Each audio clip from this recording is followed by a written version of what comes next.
네, 안녕하십니까. 개혁책방, 개혁신학을 읽어주는 남자, 개남이, 이제 2023년도 첫 번째 영상으로 인사드리도록 하겠습니다. 자, 약속드린 대로 2023년 첫 번째 영상은 그동안에 이렇게 이어오다가 끊어졌던 벨기에 신앙고백서 뒤쪽 부분을 이렇게 해설하도록 한다고 미리 영상으로 공지해드렸죠. 자, 2023년 첫 번째 영상은 벨기에 신앙고백서 제25조입니다. 그리스도 율법의 완성이라는 제목으로 벨기에 신앙고백서 제25조를 해설하고자 합니다. 우리는 종교개혁을 통해서 죄인은 오직 믿음으로 말미암아 구원을 받습니다 라고 하는 이 오직 믿음이라고 하는 종교개혁의 모토를 너무나도 잘 알고 있습니다. 종교개혁의 5가지 솔라, 그러니까 5가지 오직의 내용은 이렇습니다. 오직 성경, 오직 믿음, 오직 은혜, 오직 그리스도, 오직 하나님께 영광.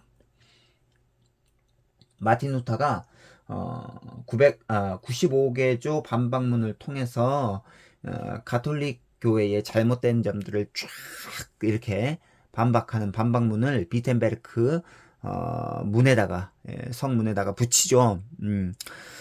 그것을 통해서 이제 종교개혁의 시발점이 되었습니다. 그리고 이 종교개혁은 5가지 모토로 이렇게 요약될 수 있는데, 우리가 방금 살펴보았던 오직 성경, 오직 믿음, 오직 은혜, 오직 그리스도, 오직 하나님께 영광, 이걸로 요약이 될 수 있겠죠. 그래서 죄인은 오직 믿음으로 말미암아 구원을 받습니다. 오직 믿음이라고 하는 이 모토를 통해서 이제 우리는 어떤 것을 가르침 받았느냐? 예수님 믿으면 구원받는다. 참 당연하고도 중요한 진리입니다. 그런데 역효과가 나게 되었는데, 어떤 점이 역효과가 나게 되었냐면, 이제 예수님을 믿으면 구원을 받기 때문에 구약의 율법은 필요 없어 라고 하는 율법 폐기론, 율법 폐기론이 이렇게 교회사 가운데 등장하게 되었습니다. 그렇기 때문에 우리가 오늘 예수 그리스도께서 율법을 폐지했다 라고 말한 것이 아니라 율법을 완성했다 라고 하는 의미를 깊이 상고해 보면, 율법이 폐지됐다 라는 이 말을 굉장히 조심스럽게 이렇게 사용해야 되고, 그 의미를 정확히 알아야 된다라는 거죠. 자, 죄인은 어떻게 구원을 받을 수 있을까요? 예수 그리스도를 믿음으로 말미암아 구원을 받습니다. 오직 믿음. 이게 바로 종교개혁의 모토이자 가르침이었습니다. 그러면 예수 그리스도를 믿음으로 구원을 받습니다라고 하는 이 의미의 더 정확한 의미는 이렇습니다. 우리는 예수 그리스도를 믿음으로 말미암아 예수 그리스도께서 획득하신 하나님의 의를 전가받아서 구원을 받았습니다. 이것이 성경에서 가르치는 진리이죠. 그러니까 우리는 그냥 앵무새처럼 예수님 믿으면 구원받습니다 라고 해서 구원받는 것이 아니라, 예수 그리스도께서 획득하신 하나님의 의, 그러니까 예수님께서 전생애를 통해서 하나님의 율법에 순종한 그 능동적인 순종과 생애 마지막 순간에 고난받으시고 십자가에서 죽으심으로 말미암아 우리의 형벌을 대신 받으신 그 순종, 수동적인 순종, 능동적인 순종과 수동적인 순종, 그 완전하신 순종으로 말미암아 획득하신 하나님의 의를 전가받아서, 예수 그리스도께서 획득하신 그 완전하신 순종으로 획득하신 의를 전가받아서 구원을 받게 되었다 라고 하는 것이 성경에서 가르치는 진리다라는 것을 기억해야 됩니다. 그러면 믿음과 반대되는 말로 이해되는 것이 율법을 지키는 것인데, 그렇다고 한다면 구원받은 신자에게 더 이상 율법은 필요 없는 것이냐? 이제 이게 문제다라는 거죠. 왜 오늘날 교회는 신약 성경만이 아니라 구약 성경도 함께 강설하고 함께 믿음의 규범으로 제시하는 것일까요? 율법이 아니라 믿음으로 말미암아 구원을 받는다라고 한다면 구약의 율법 다 필요 없어 라고 해야 될 것인데, 그렇지 않는다라는 것입니다. 자, 초대교회 이단이었던 마르키온이라고 하는 사람이 있었습니다. 이 마르키온이 뭐라고 얘기하냐면 우리도 구약 성경은 더 이상 필요 없다. 이제 구약은 필요 없다. 라고 주장했던 사람인데요. 그러면 이런 얘기를 들었을 때 어떤 생각이 듭니까? 벨기에 신앙고백서 제25조는 이러한 잘못된 믿음을 고백하는 마르키온, 초대교회 이단이었던 마르키온의 주장처럼 구약 성경 필요 없다라고 말하는 이런 사람들을 벨기에 신앙고백서 제25조의 이 고백을 통해서 우리가 한번 살펴봐야 된다는 거죠. 자, 믿음으로 말미암아 구원받은 자들에게 과연 율법이 필요가 없냐? 과연 율법이 어떤 의미를 가지느냐? 우리가 분명하게 한번 살펴보아야 합니다.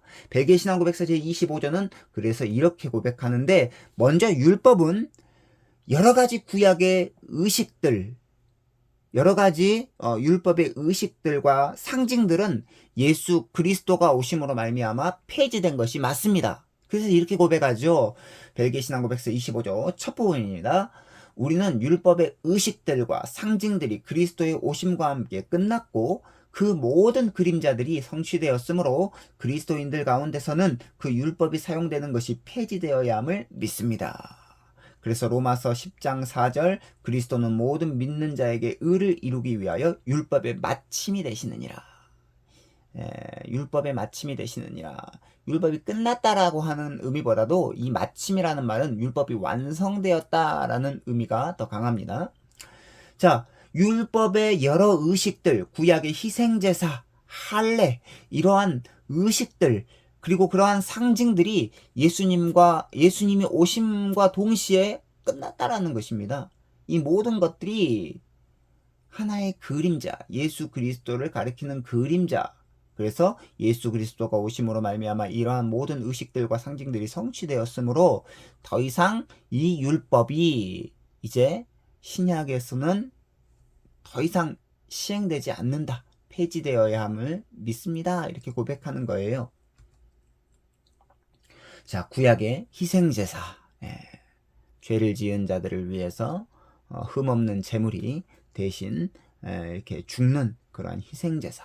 그리고 이 가운데 그림은요, 참 안타까운데 좀 이따가도 말하겠지만 어떤 이제 중고등부 수련회에서 실제로 이 구약의 레위기를 이렇게 모티브로 해서 희생제사를 드리는 것을 연극으로 했는데 실제 살아있는 이 짐승을 잡아가지고 이렇게 연극을 했다라고 합니다. 굉장히 쇼킹하죠. 이러한 모든 것들이 폐지되었다라는 것은 뭘 의미하냐면 예수 그리스도께서 이 희생제사가 상징하는 실체가 바로 예수님이시기 때문에 이러한 여러 가지 의식들과 상징들, 구약의 의식들과 상징들이 가리키는 실체가 예수님이시기 때문에 예수님께서 오심으로 십자가의 죽으심으로 말미암아 이것들이 폐지되었다라는 것이죠. 자, 이렇게 구약의 율법, 특히 구약의 희생제사나 할례와 같은 의식들과 상징들을 예수 그리스도께서 완성시키셨다라고 합니다. 그래서 히브리서 1장 1절로 2절은 이렇게 말씀하죠. 옛적의 선지자들을 통하여 여러 부분과 여러 모양으로 우리 조상들에게 말씀하신 하나님이 이 모든 날 마지막에는 아들을 통하여 우리에게 말씀하셨으니 이 아들을 만유의 상속자로 세우시고 또 그로 말미암아 모든 세계를 지으셨느니라. 아까도 제가 잠깐 언급했죠. 2014년도에 충남 태안의 어느 한 교회에서 구약의 희생제사를 재현하는 연극을 하고 그것을 동영상으로 올렸다가 동물보호단체에 고소를 당하는 일이 있었다라고 합니다.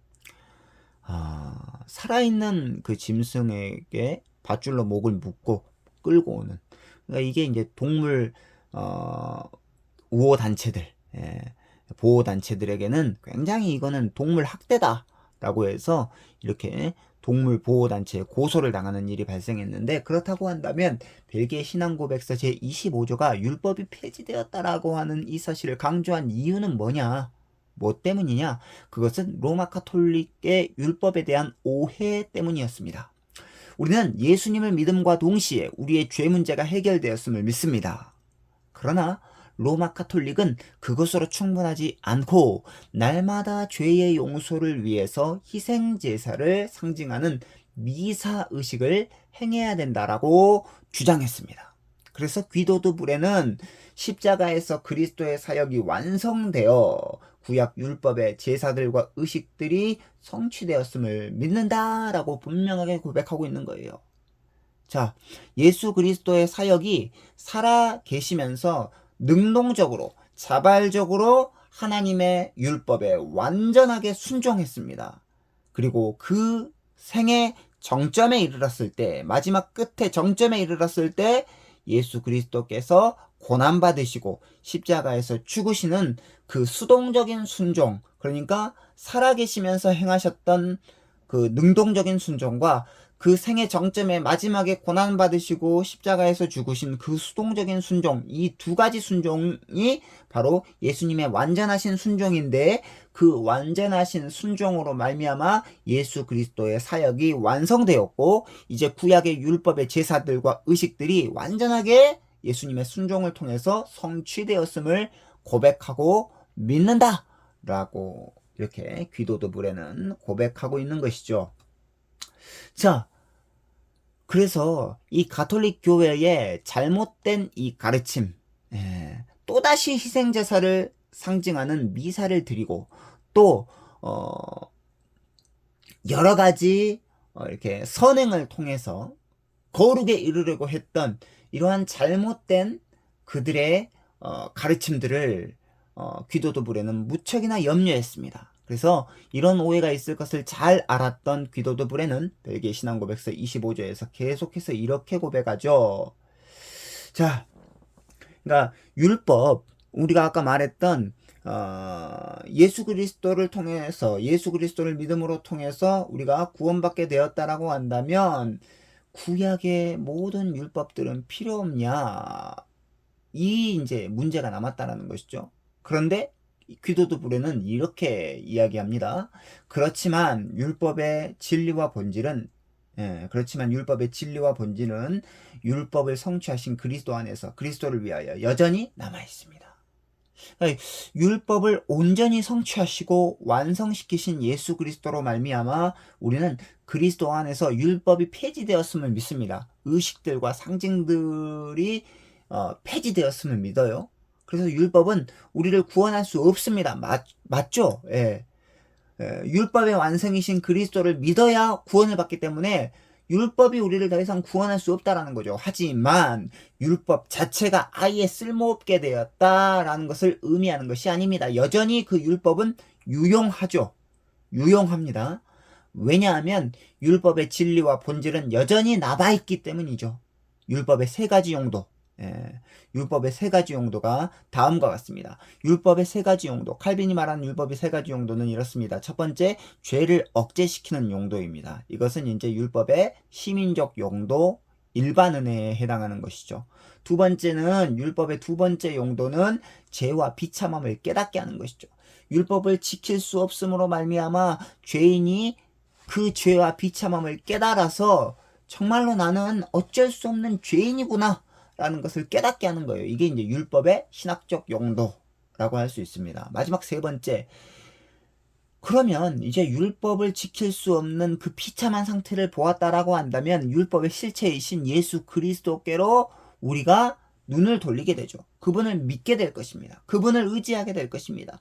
그래서 이제 율법을 억지로 지키는 것이 아니고 구원해 주신 것에 대한, 예수 그리스도를 믿음으로 말미암아 구원해 주신 것에 대한 감사의 의미로, 삶의 표준으로 그것들을 기쁨으로 자발적으로 지키게 된다는 거죠. 그래서 율법은 믿지 않는 불신자에게나 믿는 신자에게나 여전히 유용하다라는 것이죠. 그래서 이제 우리는 율법이 폐지되었으니까 필요 없나요? 라고 했을 때 아니요, 필요 있다라고 말해야 됩니다. 물론 그 율법이 우리를 구원으로 이렇게 구원을 해주지는 않지만 율법이 여전히 유용하다라는 것은 우리는 믿습니다. 율법이 예수 그리스도 안에서 완성되었으니까 더 이상 율법 지키지 않아도 돼 라고 말키온 같이 말하면 안 된다라는 거죠. 율법은 크게 세 가지로 분류되는데 세 가지 율법, 자, 의식법, 시민법, 도덕법이 있습니다.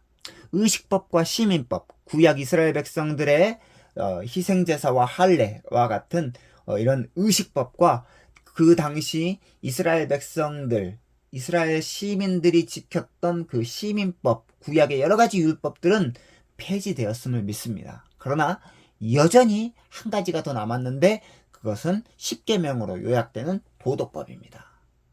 하나님을 사랑하고 이웃을 내 몸과 같이 사랑하라 라고 하는 이 10가지 계명 안에는 여러 율법들이 있고요. 또 지금도 유용하다라는 거죠. 도덕법으로서의 율법은 지금도 유용합니다. 그래서 많은 개혁교회들이 이렇게 예배 시간, 주일 공예배 시간에 십계명을 서로 이렇게 교독하고 낭독하는데요. 그런 의미죠. 도덕법으로서의 율법은 유용하기 때문에 그렇습니다. 그러니까 의식법과 시민법은 폐지되었지만, 그리스도 안에서 폐지되었지만 십계명으로 요약되는 도덕법은 여전히 유용하다. 그래서 율법은 여전히 우리에게 유용한 하나님의 뜻입니다. 특별히 도덕법으로서의 율법은 우리가 어떻게 살아야 할지를 안내해주는 삶의 표지판과 같다고 할 수 있습니다. 율법은 우리의 죄를 깨닫게 하여 우리의 구원자이신 예수 그리스도께로 우리를 인도하고요. 우리의 삶의 이정표 역할을 하는 것이죠. 그래서 벨기에 신앙고백서 제25조는 마지막으로 이렇게 고백합니다. 동시에 우리는 복음의 교리로 우리를 견고하게 하고 하나님의 뜻과 영광에 따라 모든 영의 가운데서 우리의 삶을 살아가기 위하여 율법과 선지자로부터 취해진 증거들을 여전히 사용합니다. 그러니까 율법은 더 이상 구원의 길은 아니지만 어떻게 삶을 살아야 하는지를 제시하는 삶의 규범이자 표지판이다 라고 할 수 있습니다. 이제 우리들은 은혜와 감사, 자원하는 마음으로 율법을 지켜야 되는 것이죠. 그러니까 구원받기 위해 율법을 지키는 것이 아니고 구원해 주신 것에 감사해서 그 하나님의 은혜에 감사해서 자원하는 마음으로 자발적으로 율법을 지켜야 된다. 그리고 중요한 것은 뭐냐? 예수 그리스도께서 생애 전생에 예수 그리스도께서 태어나셔서 죽으실 때까지 그 전 생애를 통해서 하나님의 율법을 능동적으로 자발적으로 지키신 그 예수 그리스도를 본받는 삶이 곧 율법을 지키는 삶이다 라는 것이죠. 사랑하는 구독자 여러분, 그래서 이제 마지막 정리와 적용을 함으로써 벨기에 신앙고백서 25조를 마무리하겠습니다. 세 가지를 우리가 살펴봤습니다. 첫 번째, 믿음으로 구원받은 우리에게 율법은 더 이상 구원의 도구가 되지 못합니다. 이 분명하게 알아야 돼요. 그러면 이제 이렇게 얘기할 수 있겠죠. 아니, 믿음으로 우리가 구원받았기 때문에 율법은 더 이상 구원의 도구가 되지 못하니까 율법 필요 없어. 율법 더 이상 우리한테 필요 없는 거야 라고 이야기할 수 있습니다. 그러나 그렇지 않습니다. 그럼에도 불구하고 우리 주 예수 그리스도께서는 율법을 폐하러 오신 것이 아니고요, 완성하러 오셨다라는 것입니다. 물론 구약의 이런 의식법들과 시민법들은 예수 그리스도께서 오심으로 말미암아 폐지되었음을 믿습니다. 그러나 여전히 유용한 율법이 있으니 바로 도덕법으로서의 율법, 십계명으로 요약되는 그 율법은 신자들에게 여전히 유용하다라는 것이죠. 그 십계명이 바로 어떻게 우리가 삶을 살아야 되는지 알려주는 표지판과 같은 역할을 하기 때문에 그렇습니다. 그래서 세 번째, 그렇기 때문에 우리는 구원받기 위해서가 아니라 구원받은 자로서 은혜와 감사, 자원하는 마음으로 그 도덕법으로서의 율법을 지키며 살아가야 된다라는 것을 벨기에 신앙고백서 25조를 통해서 우리는 배울 수 있습니다. 사랑하는 구독자 여러분, 그렇습니다.